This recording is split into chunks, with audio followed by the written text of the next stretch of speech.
Over, right. तो आपको इसके बारे में एक एक चीज़ पता होनी चाहिए, क्योंकि मैंने पिछले वीडियोस में भी कुछ चीज़ें आपको बताई हैं। आज का ये टॉपिक इसलिए इम्पॉर्टेंट है क्योंकि इसको एग्जैक्टली उसके नाम के साथ दिया जा रहा है।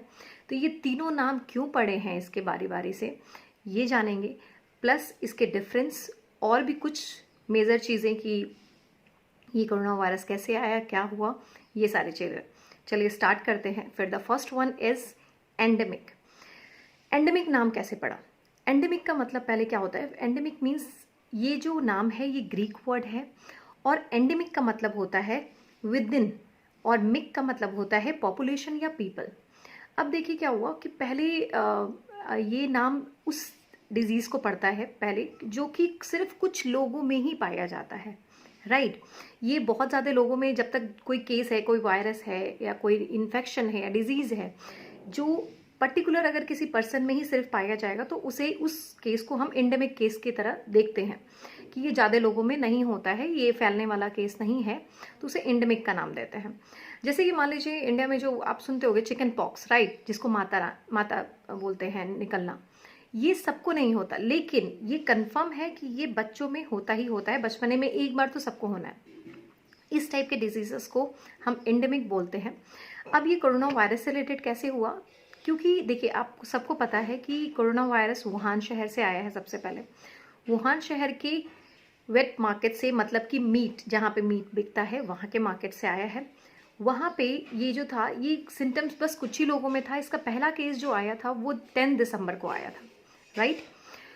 10 दिसंबर को इनका केस आया, जिसमें निमोनिया की शिकार बताया जा रहा था। तो चेकअप हुआ, बट ये समझ नहीं आया कि इसको ये निमोनिया हुआ कैसे, राइट।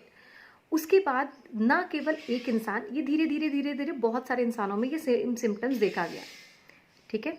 उसके बाद फिर क्या हुआ कि जब ये सेम सिम्टम्स देखा गया लेकिन इसकी जड़ नहीं पकड़ में आ रही थी, तो डॉक्टर लोगों ने इन्हें आइसोलेट कर दिया। जैसे कि मैंने पिछले वीडियो में बताया है, आइसोलेशन मीन्स कि वैसे लोगों को एक ऐसी जगह रखना जो ऑलरेडी इन्फेक्टेड हैं, उन्हें बाकी लोगों से थोड़ा अलग करके रखना, ताकि वो ये वायरस दूसरों में ना फैला सके, तब तक जब तक हम इसे समझ ना लें कि ये है क्या, राइट। तो उस वक्त इस केस का नाम एंडेमिक था। अब देखिए ये इपिडेमिक नाम कैसे पड़ा? जब ये वुहान शहर से निकल करके ऑल ओवर चाइना में जब ये फैला, तब इसे एपिडेमिक का नाम दिया गया।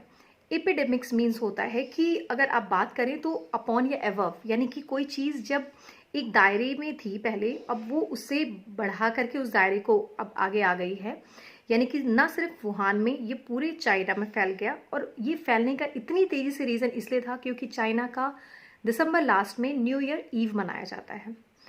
तो जाहिर सी बात है उस ईव में बहुत सारे लोग आते होंगे। तब तक किसी को पता नहीं था कि ये पर्सन टू पर्सन फैलने वाली बीमारी है, और इसकी वजह से ये काफ़ी ज़्यादा वाइड एरिया में फैल गया।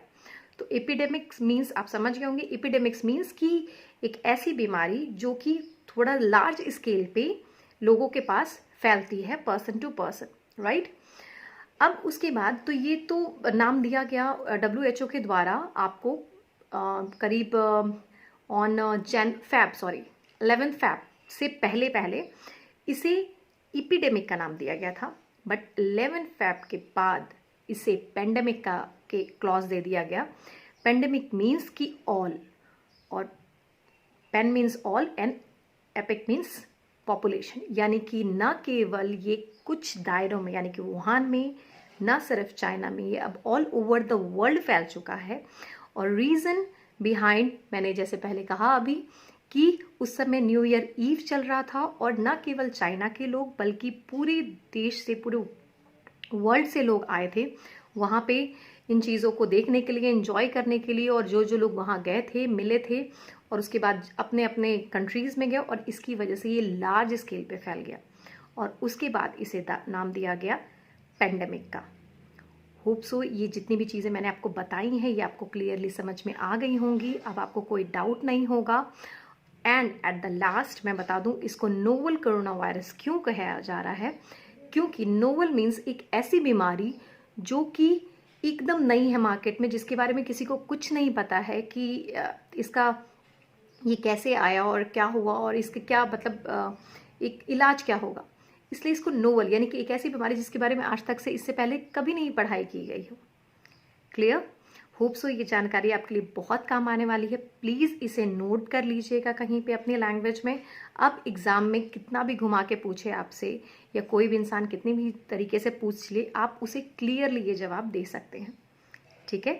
And at last I will wish कि please take care of yourself, क्योंकि ये बीमारी सबको नहीं हो सकती, लेकिन जिनकी इम्यूनिटी पावर कम है, जिनकी एज काफ़ी ज़्यादा हो चुकी है, जो कि मतलब 60 प्लस में हैं, वो लोग इससे लड़ने की ताकत नहीं रखते हैं, तो प्लीज़ उनका ख्याल रखिए। प्लस उन्हें भी ये बीमारी जल्दी पकड़ सकती है जो ऑलरेडी किसी बीमारी से संक्रमित हों। तो please take care of yourself and your family. Thank you for watching. Bye bye and take care.